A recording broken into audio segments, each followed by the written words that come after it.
Let's just say the year is 1346. You are strolling through a bustling medieval town. There are merchants selling their wares, children playing, and people going about their daily lives. But something is off. There's a strange hush over the crowd. People are keeping their distance from each other, and the laughter of children seems forced and distant. You'll notice some people wearing strange masks that cover their entire face, and some houses have chalk marks outside, some with red crosses, others with ominous skulls. What you do not know is that this town is at the heart of a terrifying epidemic. The Black Death, one of the most devastating plagues in history, is sweeping across Europe, Asia, and North Africa. And this town is just one of many that stands on the edge of oblivion. In the next few months, thousands will fall ill and die, their bodies piling up in the streets and homes. As you continue your stroll, you might find yourself passing by a home where a family is desperately trying to seal themselves inside, barricading the doors and windows with furniture and old cloth. Others have fled their homes entirely, abandoning their possessions and loved ones in a desperate bid to escape the disease. Some have turned to prayer,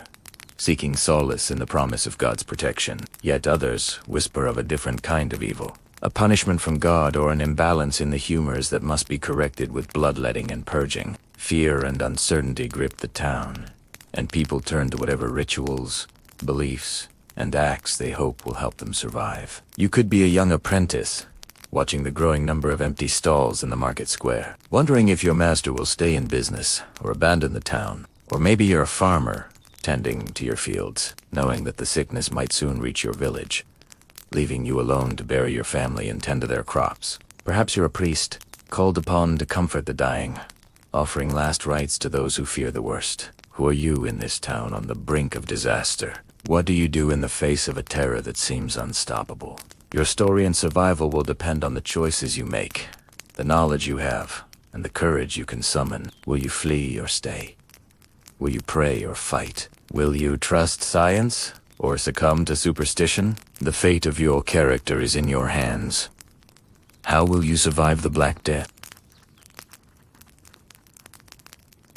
In the heart of the 14th century, Europe trembles. A new terror stalks the land, swift, merciless, and invisible. The streets, once bustling with life, now echo with an unnatural silence. The laughter of children, the clip-clop of horses' hooves, and the murmur of daily life have been replaced by hushed whispers and the tolling of church bells. These bells, once symbols of hope and community, now toll a somber requiem for the dead. Every chime reverberates through the empty streets, a dirge for friends, neighbors, and strangers, lost to the relentless plague. The air itself grows heavy with foreboding, thick with the scent of wood smoke, pungent herbs, and the haunting odor of the departed. A single cough echoes ominously in the vacant squares. A bird's cry pierces the stillness. Each sound carries a weight of fear. Each shadow seems to writhe with unseen menace. People move through these eerie streets like phantoms, their faces drawn, their eyes haunted. They huddle in their darkened homes, their windows shuttered against the horrors lurking outside. Within these four walls, they cower, clutching rosaries or holy relics, seeking solace in prayer and piety. Mothers clutch their children close, murmuring prayers and shielding their faces against the pestilence. Fathers stand at doorways, hesitant, uncertain if entering out means risking their family's doom. Strangers are met with suspicion rather than welcome. Any newcomer is eyed with distrust, seen as a potential harbinger of death. Communities, once vibrant with commerce and camaraderie, now teeter on the edge of chaos. Merchants who once crowded marketplaces haggling over wares now seal up their stalls and retreat home. Farmers abandon their fields in terror, leaving crops to rot in the soil, the bounty of the earth untouched, for who would risk tending to it? Peasants who toiled from dawn till dusk now recoil in fear at the simplest tasks, the drawing of water or the feeding of animals, lest these chores bring exposure and swift demise. Life, once measured in work and routine, is distilled to mere survival. And what is this dreaded danger that casts such a pall over everything? It is everywhere and nowhere. People cannot see the fleas, the bacteria, or the infected rats that carry the plague across Europe. All they know is that there is an unseen terror in the air, a miasma that seeps into homes and lungs, So they turned to desperate measures. They burn aromatic herbs, sweet marjoram, lavender, and chamomile. Believing the smoke purifies the air, they drape their doorways with charms and amulets, seeking protection from unseen spirits. A call for a sneeze is enough to send them scurrying for cover, convinced that invisible death hangs in the air. Even the warmth of human contact turns to coldness, replaced by fear. Those who once shared bread and wine at the market now avert their gaze, shrinking from any encounter. Bonds of community fray as suspicion takes root. Neighbors cease to help neighbors, turning away from the sick for fear of contamination. The strong may shun the weak, leaving the elderly or infirm to fend for themselves. The very fabric of society, woven with threads of cooperation and trust, begins to unravel. Families, once the bedrock of medieval life, are not immune. Fear creeps in twisting relationships and silencing laughter. Parents turn away from their children. Lovers avoid embraces. Siblings draw apart. Elderly parents may be abandoned, left behind in an effort to shield the rest of the family. The familiar world of hearth and home, where love and duty bound people together, is supplanted by fear, caution, and isolation. As days turn into weeks and weeks into months, the relentless tolling of the bells becomes the soundtrack of fear. The bells that once marked time with their chimes now mark lives cut short. Their somber song penetrates the thickest walls, weaving its mournful melody into the fabric of everyday existence. People exist in a perpetual state of dread. Sleep offers a little respite. Dreams may be filled with plague-ridden landscapes or haunted by the specters of loved ones lost. When wakefulness brings no peace, sleep becomes a refuge, albeit a haunted one. For in dreams, too, the plague pursues its victims. Waking is then a relief, a return to the known terrors of reality rather than the unknown horrors of the subconscious. And so they rise, blinking away sleep, and face another day under the shadow of the bells, the smell of incense, and the ever-present fear of the plague. In this world of shadows and fear, where life and death dance a macabre jig, ordinary people exhibit extraordinary resilience. They gather in hushed groups, sharing stories and fears, seeking solace in numbers. They organize watch rotations to guard the sick and dying, tending to the afflicted in makeshift clinics, attempting to stem the tide of death. Amidst the encroaching darkness, they cling to life, drawing strength from their shared humanity, their resourcefulness, and their unbreakable spirit. And as the sun sets over Europe, painting the sky with hues of orange and red, it also paints the faces of its people with determination, courage, and a quiet dignity in the face of death. They stand firm, ready to face another day in the relentless grip of the plague. For life, they seem to say, is worth living, even when shadowed by death. And that's all for today. See you next time. The year is 1346, and a shadow has fallen over Europe. As fear gripped the streets and homes emptied under the tolling of the bells, another shadow crept over medieval life silently. It was a shadow of hunger. You survived the pestilence, but can you survive hunger? Can your body survive on meager rations, chased by the ghost of famine and the specter of starvation? The Black Death did not only steal lives, it disrupted the delicate balance that sustained communities. Fields that once yielded grain, vegetables and herbs lay untended. The farmers who would have plowed, sown, and harvested were either too sick, too frightened, or simply gone. Trade slowed to a crawl. Roads that once carried carts laden with grain, cheese, and salted meat now stood empty. The merchants afraid of contagion. The villages they visited often abandoned or silent. In the heart of England, the village of Udan was once a thriving community, but now its deserted streets echoed with the absence of life. In the neighboring county of Somerset, the story was much the same. The bustling town of Bridgewater had become a shadow of its former self. Its granaries, once filled with wheat and barley, now stood empty, the staves within them picked clean. Across the channel in France, the village of Bouville was a scene of quiet desperation. Its inhabitants, survivors of the plague, were reduced to eating the meager rations they had stored away for lean times. And so began the long, agonizing winter of 1346. For those who had survived the initial onslaught of the Black Death, a new horror loomed on the horizon. Hunger, bread, the cornerstone of every medieval diet, became a scarce and precious commodity. The ovens that had once fed the town could no longer keep up with demand. Ale, which was often safer to drink than water, grew weaker as supplies of barley dwindled. Meat, the luxury for the poor, even in normal times, nearly vanished, leaving only what could be hunted or scavenged. With the countryside devastated and trade routes disrupted, the towns and cities felt the pinch of scarcity first. For the villagers of Bodil, the familiar comfort of bread became a luxury they could rarely afford. Their small stock of grain, carefully saved for the winter, dwindled with each passing week, forcing them to stretch their supplies as best they could. As days turned into weeks, the villagers grew thinner, their bodies bearing the silent testament of hunger and loss. Yet even in the depths of their despair, the villagers of Bouville found a strange sort of solidarity. They shared their meager rations, consoling each other's children and the elderly, trying to ease the pangs of hunger with kindness and a handful of beans, peas, or grains. The Black Death had stolen so much from them, but it had not taken away their humanity. Yet, this quiet struggle for survival was not without its costs. Suspicions grew, fears of infection lingered, and the bonds of community frayed at the edges. The Black Death had not only taken lives, it had disrupted the very fabric of society, and so the winter of 1346 dragged on, a bleak testament to the enduring power of hunger and the fragility of human existence.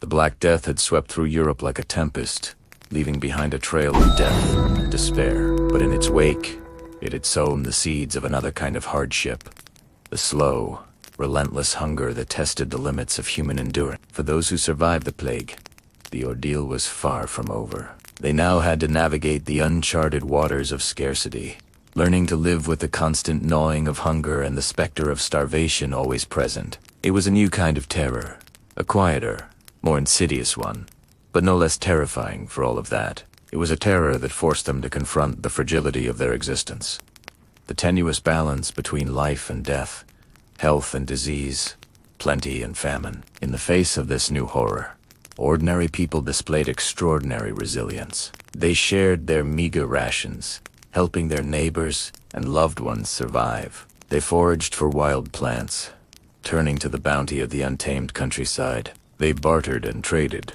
forming new alliances based on necessity. And they prayed, seeking solace and strength in their faith. But the true cost of survival was measured in more than just material losses. It was also measured in the profound ways that hunger and fear changed their daily lives. Meals, once a time for community and joy, became solitary affairs, eaten in silence and solitude. The simple act of eating was now a negotiation between hunger and scarcity, between need and restraint. Every bite was savored, every crumb treasured, every morsel stretched to provide the maximum nourishment. The Black Death had not only taken lives, it had altered the very rhythm of their existence. As the winter of 1346 drew to a close, those who survived the plague emerged from their ordeal forever changed. They had stared into the abyss of hunger and emerged blinking, wounded but unbroken. The Black Death had stripped them bare, exposing the raw nerves of existence. But it had also revealed the quiet heroism of ordinary people.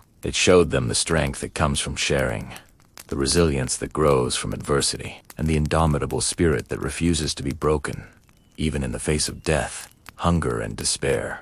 As the Black Death cast its long shadow across Europe, fear took on a shape of its own in the streets, in the homes, in the plague doctors who stalked the towns. These eerie figures, cloaked in black robes that dragged in the dirt, their faces obscured by grotesque bird masks, became both a symbol of dread and a strange kind of hope. Those birds' beaks were more than just a costume element. They were stuffed with aromatic plants, like lavender or other fragrant herbs. The idea was that these smells could purify the air, warding off the invisible miasma, the deadly bad air that was believed to cause the plague. When you saw a plague doctor walking through the streets, his long black robe swaying, his beak pointing ahead, his cane tapping the cobblestones, it meant different things to different people. For some, it was an omen of death, a harbinger of the disease that had taken so many loved ones. For others, it represented a chance for survival, a reminder that there were those who were trying to fight back against the sickness. Inside homes across the towns and villages, ordinary people turned to everyday items and strange practices in the desperate hope of staying safe. Garlic cloves hung at doorways. Their strong smell meant to chase away disease. People took sips of vinegar mixed with water or herbs, a bitter liquid said to cleanse the body of infection. Fires were started with rosemary, juniper, and other aromatic plants, their fragrant smoke a thin shield against the plague that lurked in the shadows. Mothers and fathers clutched these rituals closely, believing that if they did them properly, they might spare their children, their families, their lives. Medical treatments of the time were a mix of keen observation, old wives' tales, and ancient traditions that had little real power over the plague. One common treatment was bloodletting, the idea that getting rid of some of your blood would clear away impurities. Another was the use of charms and talismans, sometimes blessed by clergy, which were worn to keep the plague away. Even astrology played a part. The positions of planets and stars were seen as signs of illness and guides for cures. Every treatment, no matter how small or seemingly insignificant, was done with a mixture of fear, faith, and hope. Survival often depended as much on what people believed as on their actual biology. The gap between rich and poor became very clear during the plague.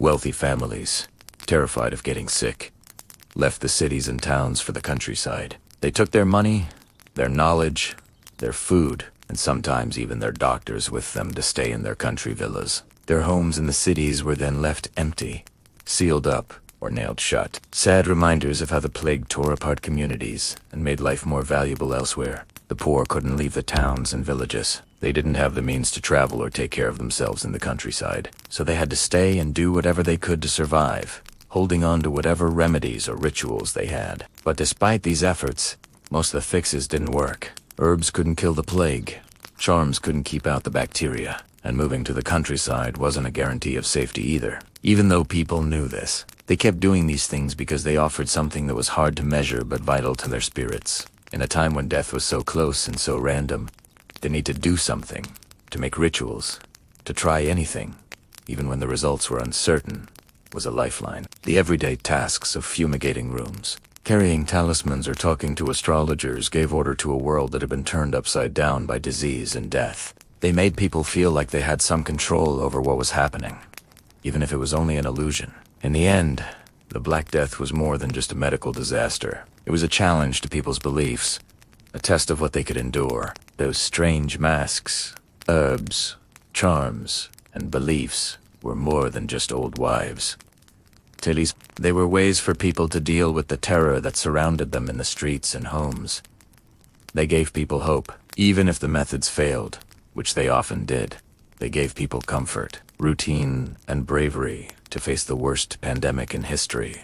What did faith look like in the time of the Black Death? In the midst of fear, hunger, and relentless disease, one refuge remained for the people of medieval Europe: faith. The Black Death had transformed the familiar rhythms of life into an unrecognizable world of terror. Streets that once rang with the voices of merchants, children, and neighbors were now silent, punctuated only by the tolling of church bells.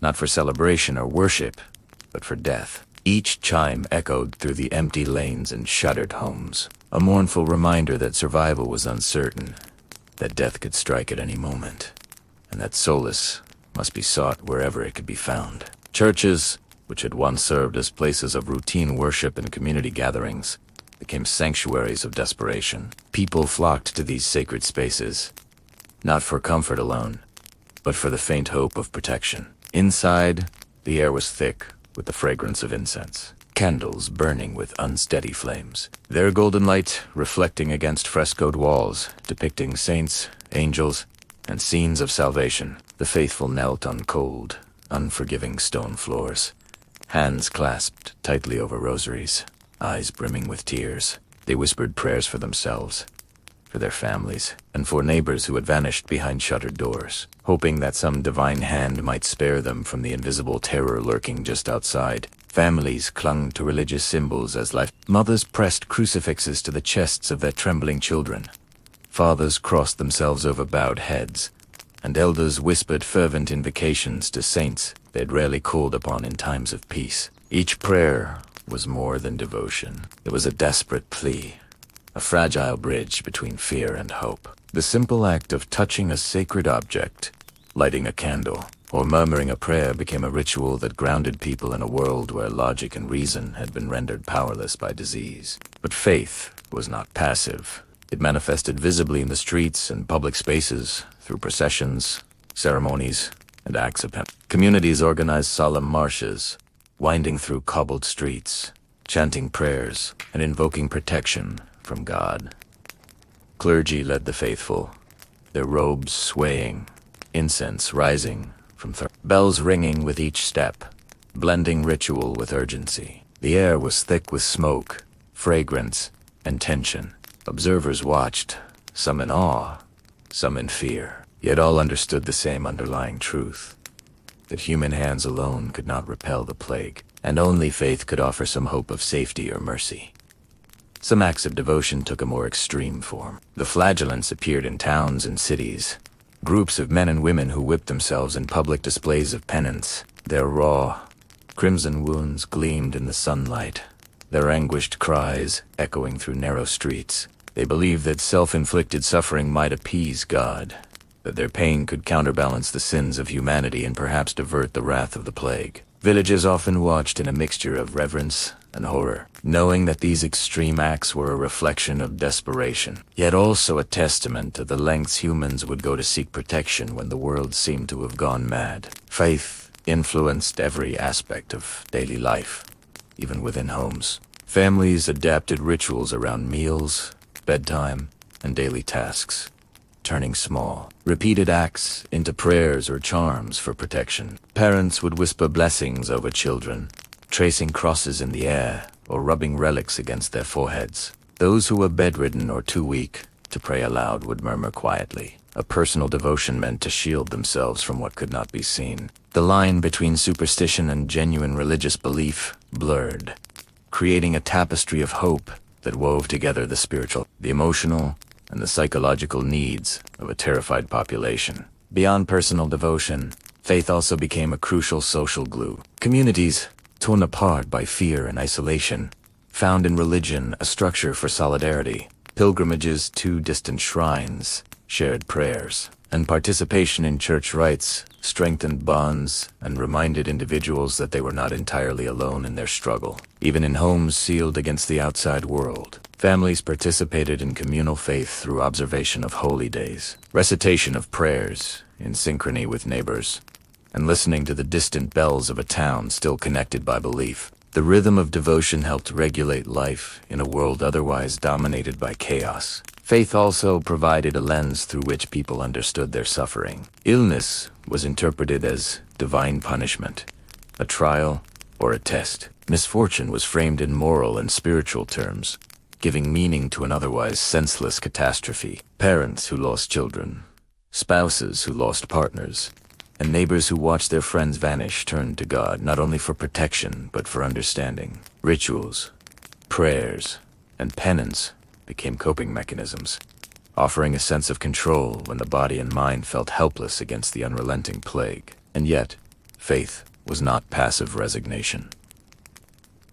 It motivated action. Clergy administered last rites to the dying, sometimes putting themselves at risk. Families nursed the sick, even as fear gnawed at them. Communities organized religious charities, providing food and support to those most vulnerable. Belief in divine protection inspired courage and resilience, allowing people to act in ways that extended life, comforted the dying, and preserved the fragile threads of society. Slowly, amidst despair and loss, faith became the foundation upon which communities began to rebuild. Even after streets emptied and villages were abandoned, people returned to churches, resumed rituals, and restored shrines. Life continued, sustained by the shared understanding that survival was not only physical but spiritual, the hope that God's mercy could outlast the plague, that life, love, and humanity itself could endure, provided the framework for recovery. Through the Black Death, ordinary people learned that survival required more than food, more than medicine, more than shelter. Survival required belief, whether in God, in ritual, or in the strength of human tradition to maintain order in chaos. Faith became the light, guiding people through the darkness, the anchor in a sea of fear, and the invisible thread that allowed societies to endure when the world seemed to crumble. Even centuries later, the images remain vivid. Families kneeling in silent prayer, smoke curling from burning herbs in windows, flagellants marching through towns, priests administering last rites, children clutching charms, and the unceasing toll of bells marking lives lost. These acts, sometimes simple, sometimes extreme, represent humanity's profound capacity to hope, to endure, and to rebuild, even when confronted with seemingly unstoppable devastation. And so, amid the horror of plague and the gnawing threat of death, faith offered both sanctuary and strategy. It was a shield for the spirit, a source of courage, and a foundation for resilience. For the people of the 14th century, survival often meant not only preserving the body, but nurturing the soul, holding on to the belief that life would continue, that communities could rebuild, and that hope could endure even in the shadow of death. Now, let us slowly leave the empty streets, the shuttered homes, and the silent towns behind. Picture a single candle flame flickering in a dark room. Hear the distant tolling of bells fading into memory. The soft sigh of a world that has endured unimaginable loss. For centuries, people lived in the shadow of fear, in the presence of a sickness that moved silently and without mercy.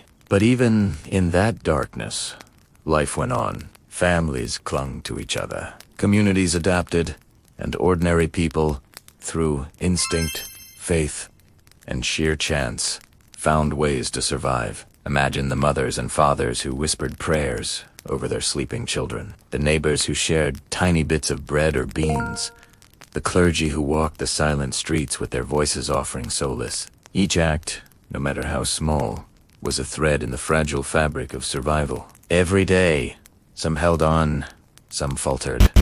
Some were lost, but those who endured carried forward not only life, but the stories, the lessons, and the resilience of humanity. Their endurance allowed the world to continue, to rebuild, to grow, laying the foundation for the life we know today. Take a moment to feel the quiet strength of those who came before us. Their world was precarious, their daily lives governed by fear and uncertainty, yet their courage, in whatever form it took, allowed future generations to exist. It was not always about heroism or power. Sometimes survival meant simply holding on, quietly, steadfastly, through each day, each night, each tolling bell. And that simple act of persistence, of waking each morning and choosing to move forward, is a testament to the extraordinary resilience of the human spirit. Now, imagine the town slowly emerging from shadow. Windows are opened, sunlight warms the empty streets, and the air is lighter with hope. Families begin to rebuild, markets gradually hum again, and the faint laughter of children returns. Communities grew stronger, not because the plague was conquered by strength alone, but because those who survived carried with them the knowledge that even in the darkest times, life could continue. They remind us gently that endurance often comes quietly, without fanfare, in the simple choice to breathe, to move, and to hope once more. As you settle into your own space, feel the softness of your bed, the slow rhythm of your breath, and the gentle weight of calm around you. Picture the world of centuries past, fading gently behind you, replaced by warmth, safety, and the comfort of stillness. Let your mind rest on the resilience of humanity, the quiet acts of courage, and the enduring hope that even after unimaginable loss, life finds a way. As the last echoes of tolling fade from memory, as the streets are empty and the world grows soft and still, let yourself drift, slowly, toward rest. Let the calm wash over you, soothing and deep, as your body relaxes, your mind unwinds, and sleep carries you gently into a quiet, endless night. Hold on to the thought that you, too, are a part of the long story of survival, a story that stretches back through time, through darkness, through hope, to this very moment. Breathe in, softly. Breathe out, slowly. Let the peace settle over you. The world outside will wait. But for now, rest. Sleep peacefully, knowing that holding on, even in the face of uncertainty, is enough. And as you drift deeper, let the quiet courage of centuries past guide you, cradle you, and remind you that even in darkness, life continues softly, steadily, and beautifully. Good night.